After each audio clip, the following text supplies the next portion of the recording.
نبی کریم صلی اللہ علیہ وآلہ وسلم نے فرمایا، جو کوئی لوگوں کا مال قرض کے طور پر ادا کرنے کی نیت سے لیتا ہے تو اللہ تعالیٰ بھی اس کی طرف سے ادا کرے گا، اور جو کوئی نہ دینے کے لیے لے تو اللہ تعالیٰ بھی اس کو تباہ کر دے گا۔ اللہ تعالیٰ نے سورہ نساء میں فرمایا، اللہ تمہیں حکم دیتا ہے کہ امانتیں ان کے مالکوں کو ادا کرو، اور جب لوگوں کے درمیان فیصلہ کرو تو انصاف کے ساتھ کرو۔ اللہ تمہیں اچھی ہی نصیحت کرتا ہے، اس میں کچھ شک نہیں کہ اللہ بہت سننے والا، بہت دیکھنے والا ہے۔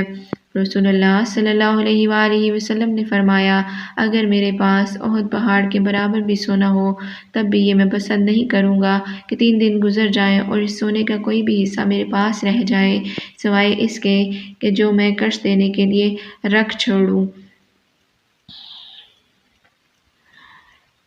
ایک شخص نے رسول اللہ صلی اللہ علیہ وآلہ وسلم سے اپنے قرض کا تقاضا کیا اور سخت سست کہا۔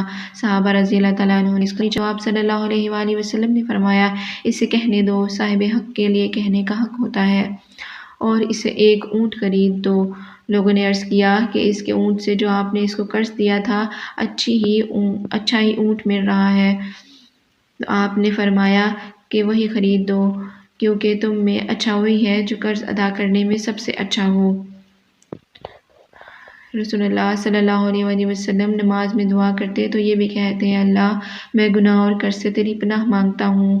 کسی نے عرض کیا، یا رسول اللہ آپ قرض سے اتنی پناہ کیوں مانگتے ہیں؟ آپ نے جواب دیا، جب آدمی مقروض ہوتا ہے تو جھوٹ بولتا ہے اور وعدہ کر کے اس کی خلاف ورزی کرتا ہے۔